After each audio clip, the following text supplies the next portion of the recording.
Hello, everyone. So last night I received a beautiful telepathic transmission from my guides, an affirmation, a mantra that came in like liquid light. It was so beautiful, so comforting, so soothing, and I thought I'd share it with you. Some of you might have already seen my one minute video where I already shared the information, but I wanted to elaborate today on this topic and share whatever comes through.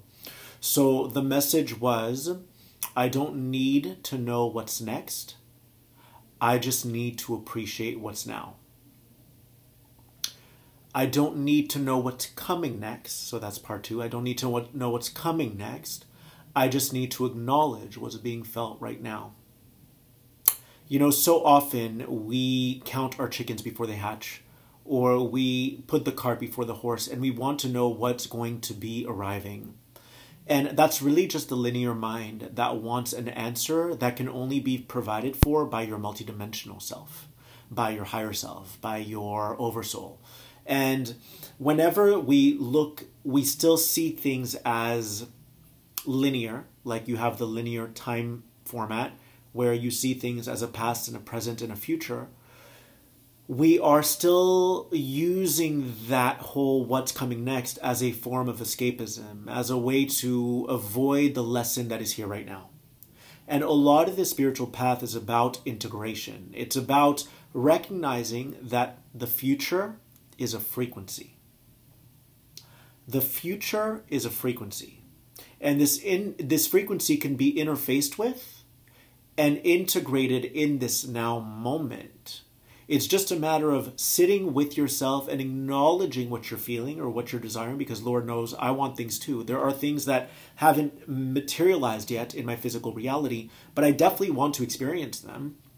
And there are times where I get a little discouraged. We're human. It's normal, you know, but then I have to remind myself that everything is energy and all timelines are converged within this now moment.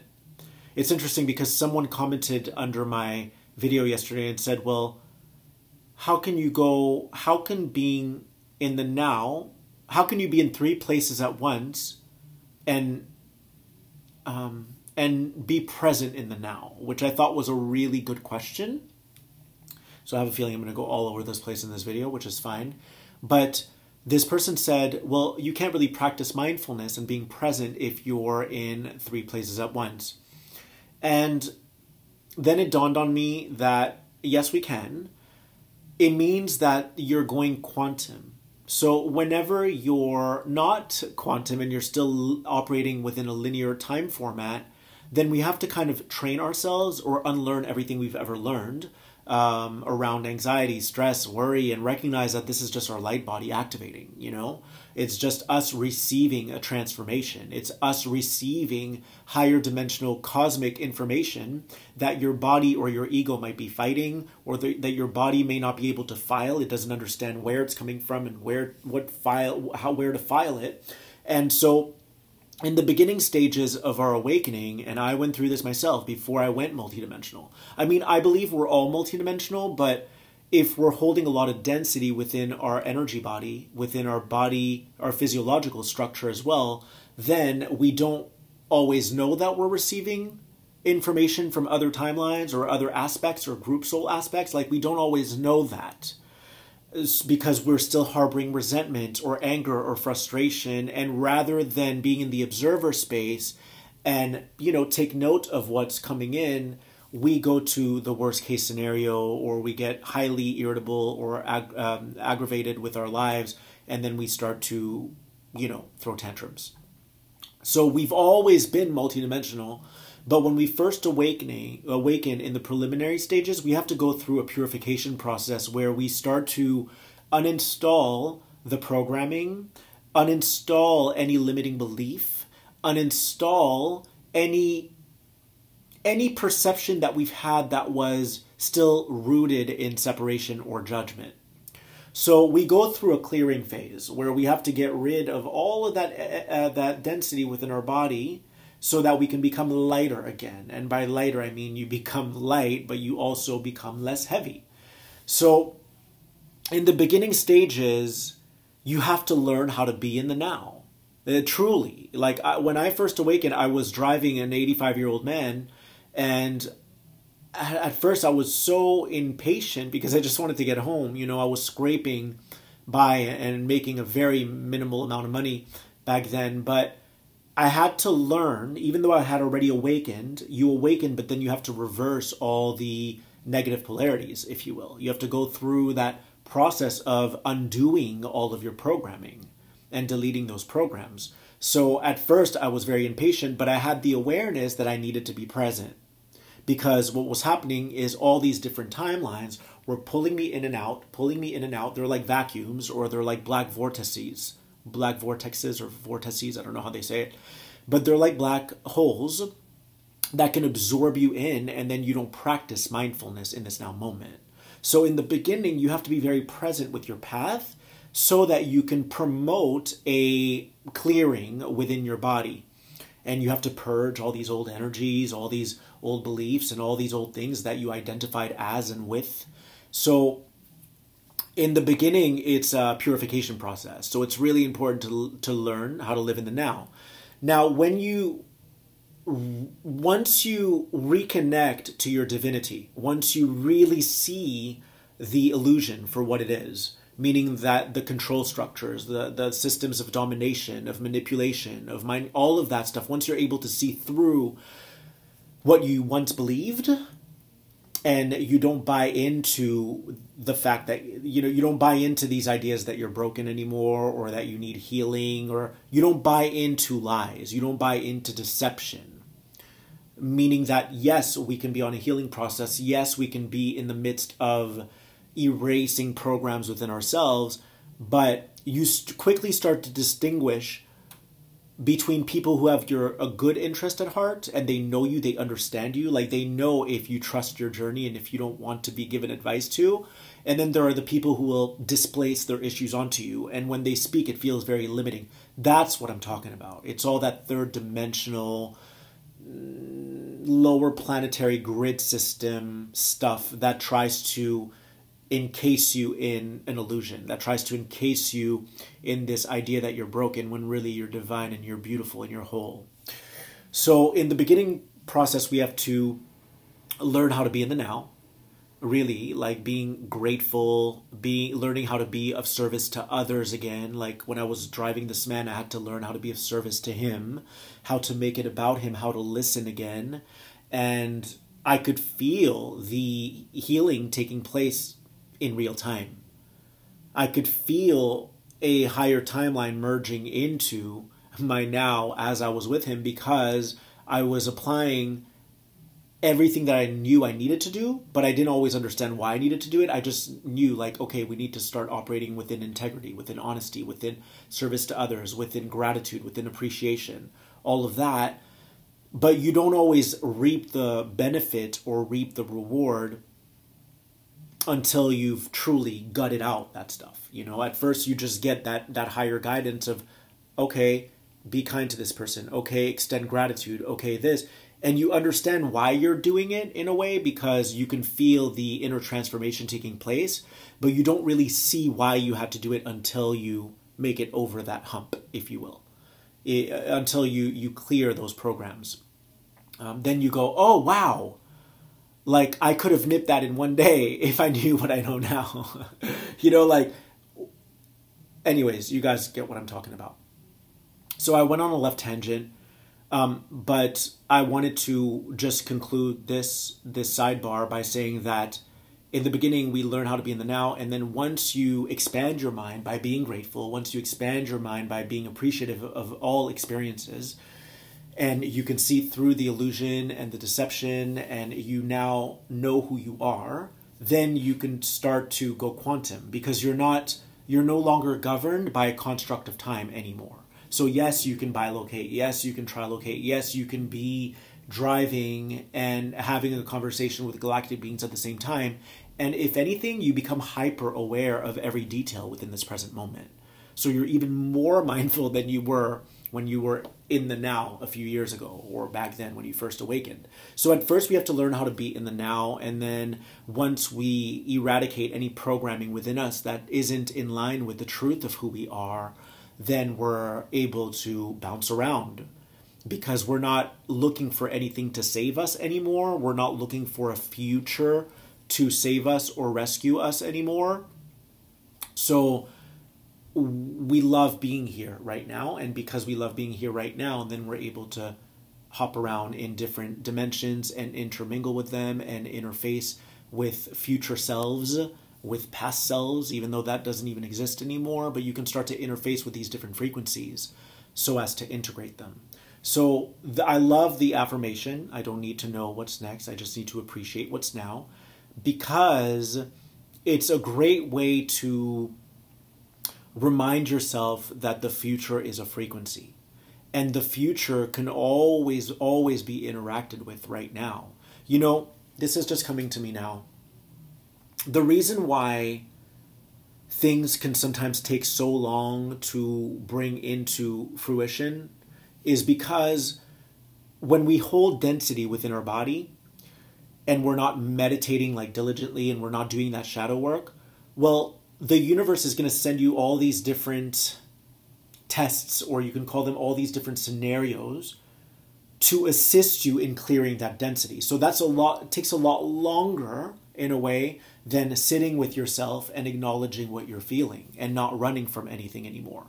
So that's why things take so long to manifest sometimes, because if we're not doing that internal work of truly exploring the depths of our soul and going into those different points of trauma and breathing love and light into them, acknowledging that what we're feeling, and that can be that you're feeling sadness. It can be that you're feeling dissonance in your life, but you're willing to sit there and feel it. When you do this, it's almost like the shortcut, even though it's the thing that a lot of people avoid. Most people don't want to face themselves, so it takes a lot longer for them to bring to fruition what they wholeheartedly desire, because they have to go through different initiation phases. They have to, different stepping stones are going to be sent onto their path so that they can, okay, I see now. But it's a lot more drawn out as a process in terms of time, because if you hold density, it means that you're still operating within time. This is just hitting me now. If you hold a lot of dense energy within your body, it means you're still operating within the construct of time, so you're still looking for a future to save you, so you're still externally driven, which would mean that you would need more of that external stimuli to come in to teach you lessons. Wow, I wish I could like rewind that and put that on slow motion. But yes, if you still hold density, then you're going to be more externally focused. And or not, you know, it may be that you become an avid meditator and you're willing to do shadow work all day. But the idea is to really go within the depth of your soul, go into your emotional system, to your mental body, to your physical body, and be with yourself and address what you're feeling, so that you can promote almost like a spiritual chiropractic adjustment within your energy field. And our universe, our higher self, our spirit guides are here to give you those cosmically, surgically, those cosmic and surgical procedures, or those cosmic and surgical operations to help bring you into alignment. So it's a constant balancing act. It's a constant juggling of energies, and it is an alchemical process. This entire journey is alchemical in origin. So we can, and look, either of those scenarios is okay. It's an experience. Like if you're not internally focused and you'd like to draw out the process of materializing things, then that's a valid experience. You know, that's why we're here. We're in a way, we're on a lower construct of reality so that we can experience emotion, so that we can experience. But when we're vibrating at a super high level where we don't even need these physical bodies or these physical meat suits, then you can probably snap your finger and have a flower appear, you know? So there's no lag. And part of our experience here in this density is the lag, because otherwise it wouldn't feel like an orgasm or a spiritual orgasm when we get what we desire, you know? So, yeah. Wow. Okay. This is good. So the future is a frequency. And when you are willing to feel what you're feeling and to acknowledge what you're feeling, you start to integrate the frequency of the future into your DNA, into your physical DNA, as well as your etheric DNA. And then the frequency is just the energetic aspect. And as you guys already know, all energy will eventually become manifest in physical form. So if you're working with the energetic aspect, then it is bound to materialize and physicalize. It's bound to. This is the law of the universe. I see it as a divine law. I don't know if it's actually a law. I haven't read books that say it's a law, but I've always seen it as a divine law. Everything that you do in here is going to transmit outwardly and become your external reality. Everything that you do in here is going to transmit out and become your external reality. The world that you step on, the world that you live in every day is your body externalized. It is your internal body. It is the assembly of your mental, physical, emotional, spiritual body combined, and then it projects out into your external world, and that's the world that you experience. And that world mirrors back to us where we're still not exercising patience, where we're still not being good to ourselves or gentle with ourselves or loving to ourselves. Because living in the now means that you're loving yourself in this now moment, and also that you're accepting your circumstances. That's a huge one. Acceptance is massive, okay? When you can really accept where you are, it means that you're not fighting where you are, you're not in resistance to where you are. And because of this, you start to integrate all of those soul aspects into your DNA. But think of all these aspects as sitting on a different timeline. And you have so many different aspects of yourself that are sitting on different timelines. And those aspects are wanting to return to you. They want to go back home. And you are that home. Now, in their reality, they might be the home and you have to get integrated into them. But that's my point. It's a merge. It's a merge that truly threads out to every timeline. So when you integrate a piece of yourself, and this is just coming to me now, that piece of yourself is also integrating you. So it's a beautiful fusion, or it's a beautiful unification is a better word, of all those aspects that are separate or fragmented. And fragmentation is wonderful in a way, because if you're consciously fragmenting, then you can send your thoughts and you can send these energies on missions. You're like a dispatcher, you're like a galactic dispatcher, dispatching these energies to go out and gather information for you. It just depends on how you view fragmentation. Like, I will consciously fragment sometimes, and play with that energy. It's why we're here. So, is to amass knowledge and truths that we can then add to our arsenal of truth and knowledge. So I know I'm like all over the place in this video, but I'm kind of enjoying myself a lot. So when you feel into your sadness, like I haven't met that person yet, because I'm in that position right now. I haven't met my true one, that one person I want to be with, but I can work with the energy. Obviously, because we're human, I believe that we also want to experience it physically.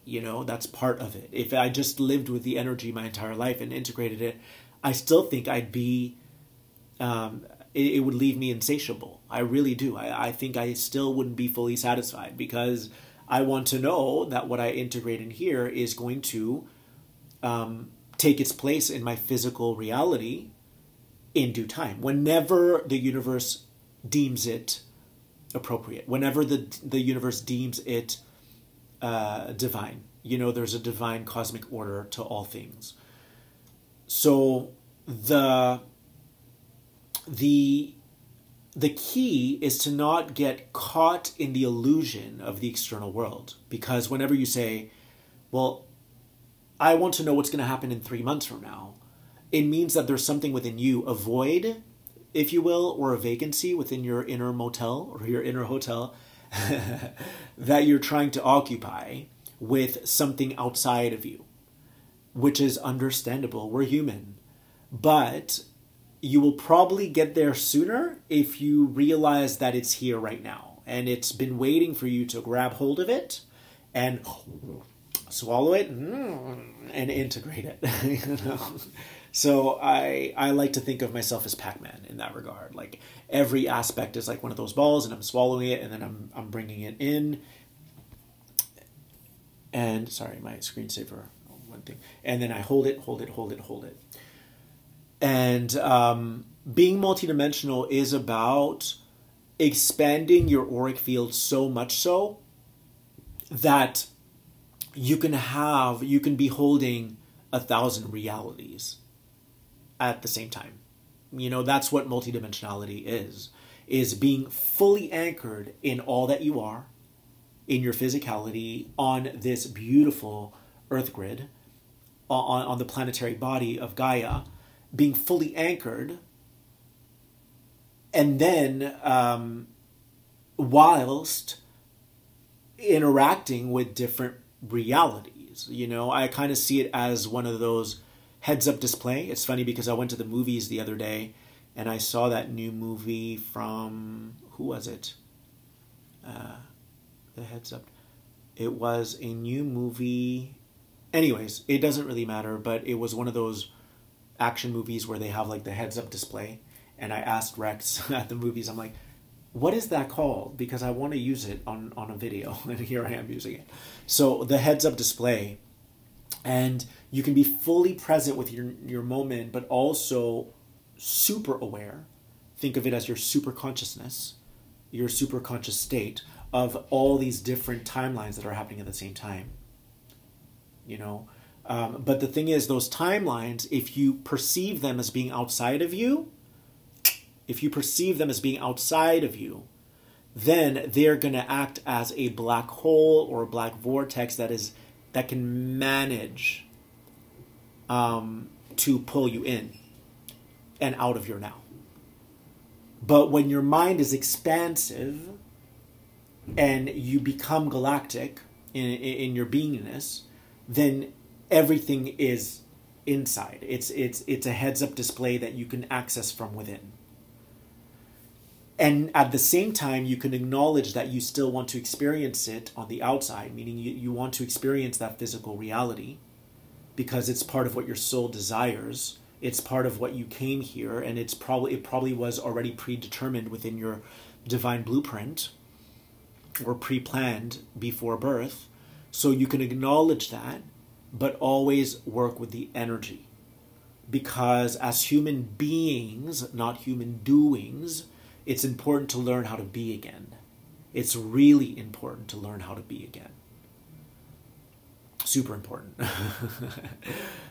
Because we're so programmed to do all the time, do, that we have lost ourselves. We have pretty much sent ourselves into a sedated state where we are zombified.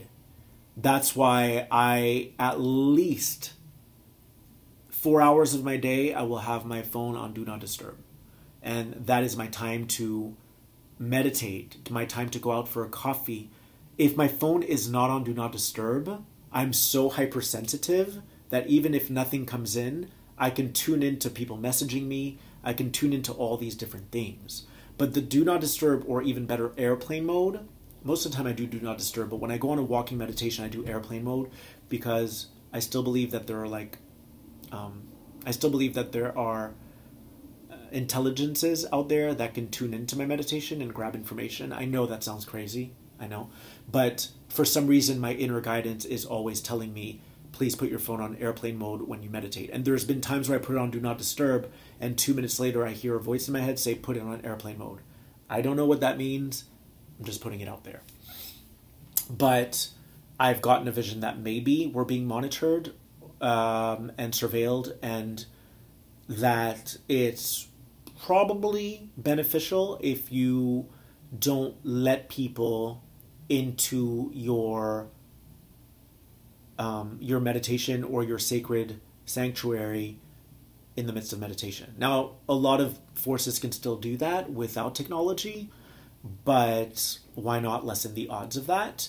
Also, when you become sovereign, you become immune from hijacking. So for me, if I'm meditate. If anything tries to come in or crowd in, I know, like, but it's I've reached a point where nothing even tries to hijack me, and I'll tell you why. Because if they try, and they know this, if they try, I will remote view into their operation and shut it down. That's how powerful energy is.